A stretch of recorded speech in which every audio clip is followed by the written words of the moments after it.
Olá, seja muito bem-vindo ao nosso grupo de estudos de psicologia existencial e fenomenologia. Deixem as dúvidas aqui nos comentários que responderei a todos e sempre que você assistir ao vídeo, informe ali nos comentários para que seja contada a sua presença para fins do certificado, né? Vamos começar apresentando o maior expoente do existencialismo, que é o francês Jean-Paul Sartre. Algumas curiosidades sobre o Sartre. Ele nasceu em Paris no ano de 1905. O pai dele era um oficial da Marinha Francesa e morreu quando Sartre tinha apenas 2 anos de idade. É interessante até que em determinado lugar da literatura dele, depois eu passo para vocês a bibliografia direitinho, o Sartre diz que ele teve a sorte de não ter um superego, referindo-se ao fato de que ele, a partir dos 2 anos de idade, não tinha mais pai. E a morte precoce do pai dele foi encarada até estranhamente dessa forma. Ele não tinha um superego. Por causa da morte do pai dele, ele se mudou com a mãe, Anne-Marie, para a casa dos avós maternos, na cidade de Meudon, na França. Mas ficaram lá somente 4 anos, retornando a Paris para que Sartre entrasse para a escola, o Liceu Henri IV. 5 anos após, em 1916, Anne-Marie, mãe de Sartre, casou-se outra vez e se mudaram para uma cidade chamada La Rochelle. O interessante na biografia do Sartre é que diz que ele não gostou, muito desse novo casamento da mãe. Ele ficou um tanto enciumado. Sartre deixaria de ser o foco das atenções de Anne-Marie. Então o pequeno Jean-Paul se sentiu contrariado. Porque o seu padrasto, inclusive para ele, se tornou uma espécie de representação tanto do padrasto malvado quanto da burguesia, né? Então ele teve essa dificuldade que a gente vai verificar também na obra dele, A Infância de um Chefe. Depois a gente vê isso mais para frente. Mas ele ingressou no colégio local, em La Rochelle. Entretanto, eles ficaram apenas 4 anos em La Rochelle e se mudaram de volta para Paris. Quando Sartre tinha 19 anos, em Paris, ele entrou para uma universidade, para um curso de filosofia, onde ele conheceu sua futura companheira, a escritora Simone de Beauvoir, que vocês devem já ter ouvido falar bastante. Nesse vestibular, Sartre foi aprovado em primeiro lugar e Simone ficou em segundo. Sartre logo despontou como uma espécie de gênio da turma, né? Mas a Simone não ficava para trás, né? E ela acabou simbolizando a reafirmação da competência feminina, né? Não é à toa que Simone de Beauvoir acabou sendo o maior nome do feminismo no século XX, principalmente ao escrever a sua obra máxima intitulada O Segundo Sexo. Bom, depois a gente vai falar um pouco mais de Simone de Beauvoir. Entre os colegas de turma de Sartre e Simone na universidade, nós encontramos nomes importantes como Maurice Merleau-Ponty, né? Merleau-Ponty, nós vamos voltar a falar dele, um grande psicólogo com contribuições excelentes. Talvez ele tenha sido a melhor e a maior ponte entre o existencialismo e a psicologia. Além do Merleau-Ponty, o Lévi-Strauss, Claude Lévi-Strauss, o Raymond Aron e a própria Simone de Beauvoir. Eram colegas de turma. Olha que turma boa, né? Este ambiente foi a estufa da genialidade do Sartre. E uma frase emblemática da Simone de Beauvoir sobre Sartre foi: a não ser quando está dormindo, ele pensa o tempo todo. É muito interessante. Sartre se aproximou da psicologia pela psicanálise. ele leu toda a obra de Freud e Freud leu a obra de Sartre. Sartre tanto entendeu a psicanálise muito bem que ele escreveu o minucioso roteiro do filme Freud, Além da Alma, dirigido por John Huston. O Sartre, ele conheceu a fundo a psicanálise clássica do Freud, e as críticas que ele fez à psicanálise, elas não eram assim infundadas. Porque tanto ele era um grande conhecedor, um dos maiores conhecedores da obra do Freud, que ele foi convidado para escrever o roteiro do filme do Sartre, né? Esse famoso filme Freud, Além da Alma. Acontece que o roteiro de Sartre, de tão grande, de tão extenso, precisou sofrer alguns cortes para caber no tempo ali, né? Mais ou menos 2 horas de filme, mas o Sartre acabou não concordando com os cortes e liberou o roteiro dele para o filme, mas pediu que não colocassem o nome dele, né? Uma decisão estranha. Outra decisão inusitada do Sartre foi quando ele recusou o Prêmio Nobel de Literatura, que ele ganhou com o livro As Palavras. As Palavras foi o livro dele, uma autobiografia. Uma curiosidade deste livro é uma frase pensada por Caetano Veloso e colocada em sua música Alegria, Alegria, não é? Que todo mundo conhece. Caetano Veloso em Alegria, Alegria, né? Que ele diz: sem lenço, sem documento, nada no bolso ou nas mãos, eu quero seguir vivendo, amor, eu vou, por que não, por que não? Vamos ver se a gente ouve essa música. Eu vou, sem lenço, sem documento, nada no bolso ou nas mãos, eu quero seguir vivendo, amor, eu vou, por que não, por que não, por que não, por que não,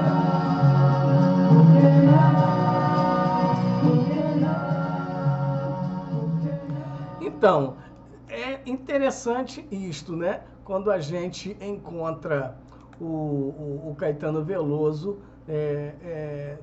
que lia muito Sartre, ele diz isso no livro dele. Ele escreveu um livro assim, parece que é O Mundo Não é Chato, em que ele diz que lia bastante Sartre. No mestrado, eu defendi uma dissertação intitulada Nada no Bolso ou nas Mãos, influências do existencialismo sartriano na contracultura brasileira, que o Caetano Veloso participou direto, né? Nada no bolso ou nas mãos. Caetano tirou de um texto do Sartre. Ele complementou, né? Era assim: sem lenço, sem documento, nada no bolso ou nas mãos, que é uma citação desse livro que eu falei para vocês, As Palavras, de Sartre. Mas Sartre escreveu textualmente no livro assim. Ele escreveu assim: o que eu amo em minha loucura é que ela me protegeu, desde o primeiro dia, contra as seduções da elite. Eu nunca me julguei feliz proprietário de um talento. Minha única preocupação era salvar-me. Nada nas mãos, nada no bolso, nos bolsos e nas mãos, pelo trabalho e pela fé.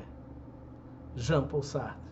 Fé aqui atrela-se à ideia de ação, dentro do que ele defende no seu livro O Existencialismo é um Humanismo, onde ele diz que o homem não é nada senão o seu projeto. As pessoas só existem na medida em que se realizam. Não é, portanto, nada mais, elas não são nada mais do que o conjunto dos seus atos. As pessoas nada mais são do que a sua vida. O homem nada mais é do que a sua vida. Nada no bolso ou nas mãos. Lembra bem o conceito sartriano de que a existência precede a essência.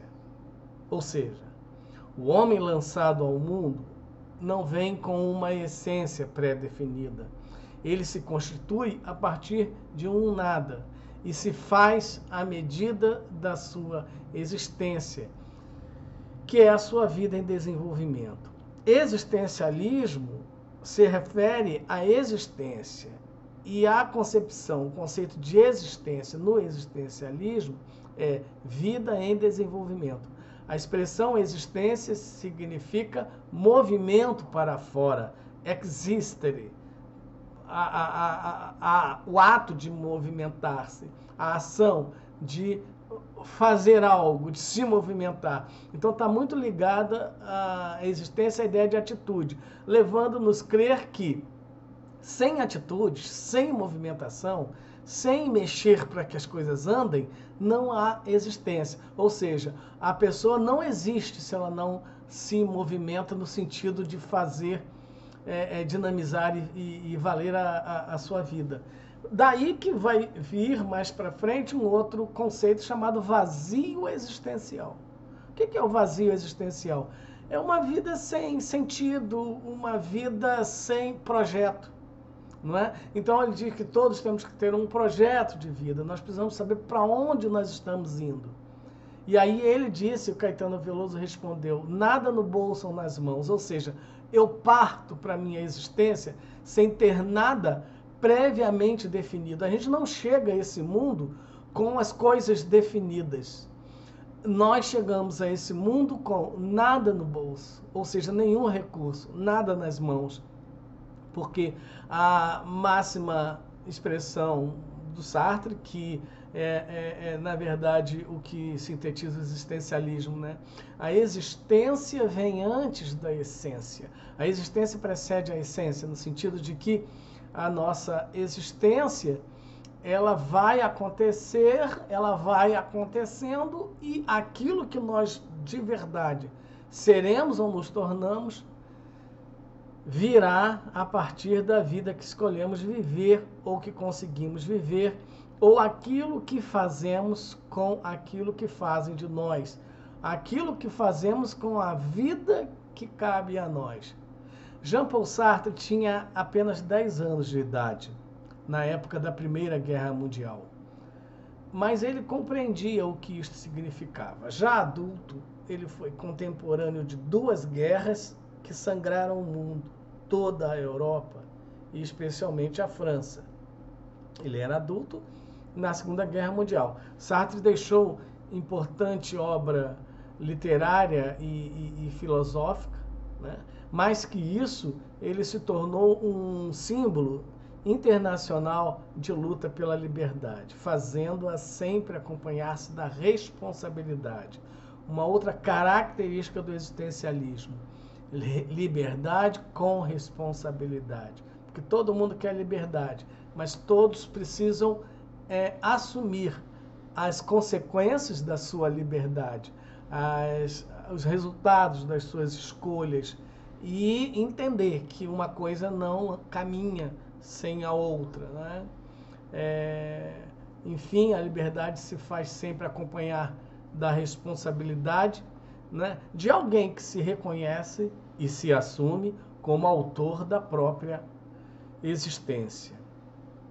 Existencial. O que é existencial? O existencial é o que é próprio da nossa existência, que se constitui de buscas, encontros, desencontros, reencontros e um tanto de coisas que, acontecendo ou desacontecendo, identificam o projeto que intencionamos. Existencial é, portanto, a aventura dessa vida. Essa vida que a todo tempo nos escapa.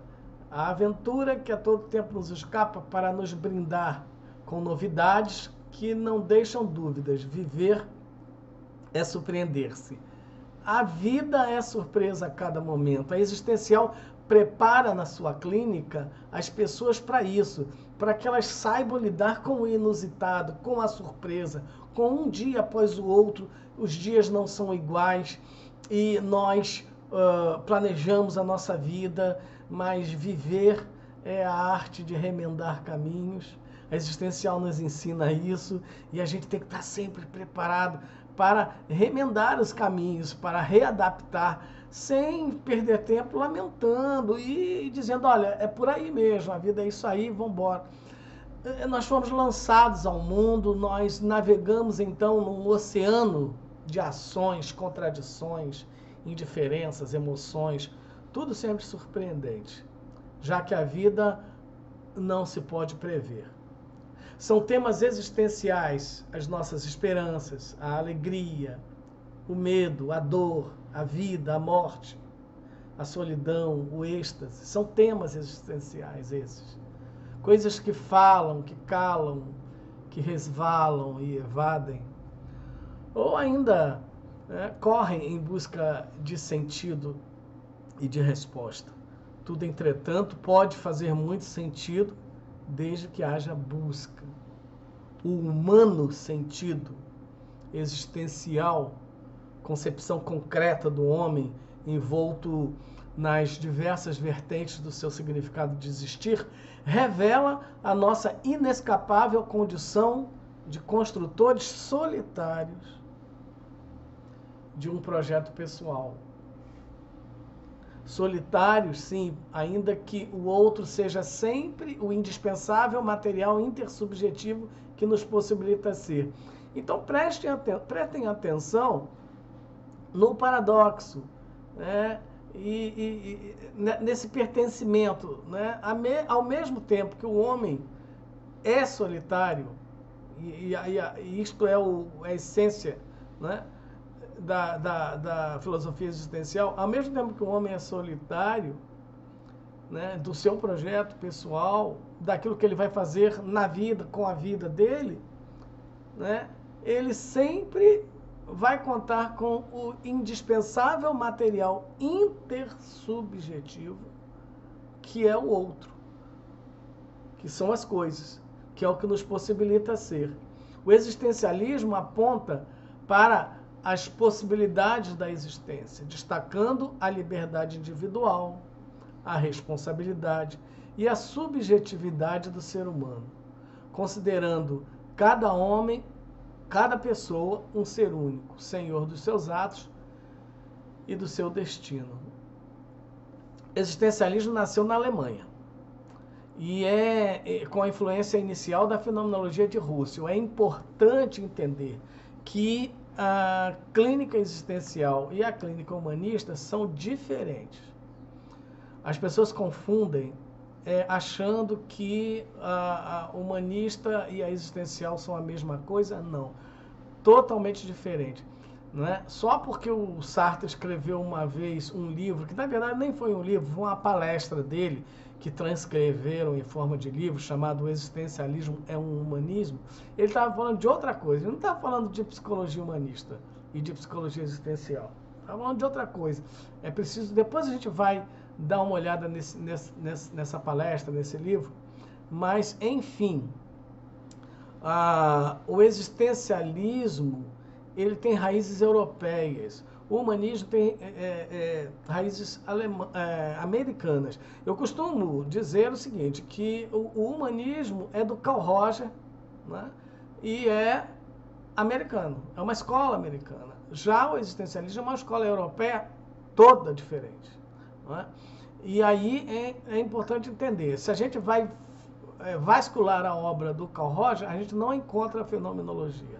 Embora a fenomenologia seja uma matriz que inspirou também a abordagem centrada na pessoa. Mas isso é outra história, depois nós vamos estudar as diferenças reais e profundas e de raiz entre as diversas abordagens da psicologia e as diversas perspectivas, porque nós costumamos dizer que a existencial não é uma abordagem, é uma perspectiva. E Sartre é o principal pensador existencialista. Mas nós sabemos que tudo começou com Kierkegaard, com Søren Kierkegaard. Não é? O movimento filosófico nascido na Alemanha, né? A fenomenologia, com a influência inicial do Edmund Husserl, que colocava no centro da sua reflexão a existência humana na sua dimensão concreta e individual, florescendo como um movimento na Europa e no período compreendido entre as duas guerras mundiais, o existencialismo. E principalmente nos anos 50 e 60, com o Martin Heidegger e o Jean-Paul Sartre. A máxima existencialista é que a existência precede a essência, ou seja, o homem existe, se descobre, surge do mundo e só depois ele vai se definindo. Ninguém vem ao mundo definido. O existencialismo não considera a coletividade e o social como fundamento principal do crescimento individual, não. Embora compreenda que o percurso da vida de um indivíduo não pode se desgarrar do percurso da sociedade a qual pertence. Mas a crítica que o existencialismo faz a certos teóricos da psicologia social é que eles dizem que o social define o individual. Isto é um determinismo horroroso. O social não define o individual. O que define o individual, segundo o existencialismo, são as escolhas que o indivíduo faz no contexto social. E como Sartre repetia muito, sempre há escolhas. É por isso que as pessoas são diferentes. Porque se o social definisse o individual, as pessoas seriam todas iguais. E na verdade não. Porque cada pessoa faz da sua vida algo diferente da outra. Então a escolha de um é a escolha e a escolha do outro são diferentes. Algumas pessoas têm mais facilidades, outras têm mais dificuldades, mas independente disso, as escolhas se caracterizam como diferentes e as escolhas não se caracterizam como diferentes só por causa da injunção social, não. Porque você vai encontrar pessoas com as mesmas possibilidades sociais fazendo escolhas diferentes. Porque se não fosse assim, não é? Uma família, por exemplo, que criou os filhos com todas as regalias, com todas as possibilidades, com todo o conforto e com todos os recursos, ela veria os dois filhos, por exemplo, seguirem caminhos iguais. E nós estamos cansados de ver, né, pessoas da mesma família seguindo caminhos totalmente diferentes, com as mesmas possibilidades. Ou porque possuem pouco, todo mundo possui pouco naquela família, mas alguém se destaca como se tivesse muito, de algum jeito resolve a sua vida, e aqueles que estão locupletados de abundância de recursos, muitas das vezes jogam fora tudo por causa das escolhas que a psicologia existencial nos ensina a entender e a valorizar. Porque o percurso da vida de um indivíduo não pode se desgarrar do percurso da sociedade ao qual ele pertence. Mas o que vai definir a vida de uma pessoa são as escolhas que ela faz. Não é? É aquela frase que vocês todos conhecem, do Sartre, de não importa o que fizeram com você. O que importa mais é o que você faz com aquilo que te fizeram. Martin Heidegger entende que o ser da realidade humana define-se como ser no mundo, que enfoca o aspecto interdependente entre um polo, que é o indivíduo, ser, e a sociedade em que ele vive, que é o mundo. Ou seja, a realidade humana não pode se desgarrar do mundo. Então, para a gente entender a psicologia existencial, a gente tem que compreender essa dupla questão. Você é um ser no mundo. A tua realidade jamais se desgarra do mundo. Porque é na relação com o mundo que nós somos, que nós vivemos. Mas nós vivemos pelo mundo, seguindo as nossas escolhas, os nossos jeitos, as nossas formas de lidar com a realidade. Essa expressão ser no mundo explica bem a base da psicologia existencial, mostrando que somos livres, somos individualidades, somos subjetividades. Entretanto, não podemos nos desatrelar do fato que nascemos e vivemos o tempo todo colados no mundo, numa existência. né? Uma existência que envolve relações, pessoas, situações. É o que Sartre chama de ser em situação. Ser em situação. Não há nada em nós que possamos dizer isto é exclusivamente meu. E nada há nisso que se identifique com qualquer outro, qualquer objeto, qualquer coisa fora de mim. Não podemos dizer que a nossa individualidade não tem nada a ver com a coletividade. Tem. Porque nós escolhemos a nossa individualidade a partir da coletividade. E o que mais essa expressão quer dizer é que nossa vida, ela se realiza fora de nós. A gente se realiza fora de nós. O ser humano, ele acontece fora dele. Eliminando ou contestando aquela ideia metafísica da psicologia, da filosofia clássica, Sócrates, Aristóteles, Platão, a ideia de essência. A ideia de essência e a ideia de um ego interno. Isto a filosofia moderna desfez. Quem é a filosofia moderna? Nietzsche, Foucault, Lacan, Jean-Paul Sartre, Heidegger. Estes são os filósofos modernos que contestaram as bases da filosofia clássica, que a base da filosofia clássica, na qual Freud bebeu como fonte, foi base do Freud, não foi de Lacan, né? Essa base filosófica antiga, né, da filosofia clássica criava a ideia de um ego interno. Sartre diz que não. O Sartre tem uma frase importante que mostra algo que a psicanálise clássica queria negar. Ele disse que o ego de um sujeito está fora dele. Presta atenção, vou repetir.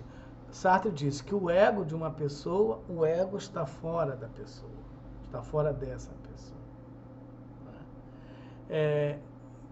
Que o ego é constituído fora do sujeito. Porque toda pessoa é um ser no mundo. E ele garante isso quando fala do desejo. Fora de você está o seu desejo. Porque não há desejo sem objeto. Se você ama algo ou alguém, você ama. Se você ama algo ou alguém. Se você deseja algo ou alguém, alguma coisa. Você não deseja o vazio. Sempre, todas as vezes que você disser que deseja, você vai estar dizendo que deseja algo. Então o desejo está fora. Porque está onde está esse algo. Porque ninguém deseja o vazio, ninguém fala, eu desejo o nada, um vazio que eu não identifico. Não, quando a pessoa diz que ama, é porque ama alguém. Quando a pessoa diz que deseja, é porque deseja alguém. O Sartre disse que o ego de um sujeito está fora dele, é constituído fora do sujeito, porque toda pessoa é um ser no mundo. E ele garante isso quando fala do desejo. Fora de você está o seu desejo, porque não há desejo sem objeto. Você tem o seu desejo despertado fora. Porque o desejo nasce na relação do sujeito com algum objeto. O que eu estou falando? O que é objeto? Objeto aqui é qualquer coisa que não seja você. Objeto é o outro. Objetos são as coisas. Objeto é qualquer coisa. Todas as situações, todas as pessoas, tudo que está fora de você é objeto.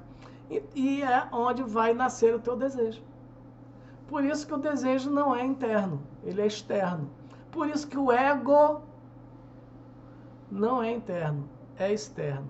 O ego se constitui fora da pessoa. Um grande abraço. Coloque nos comentários as dúvidas, por favor, que eu vou responder a todas elas. E até a nossa próxima aula. Tchau.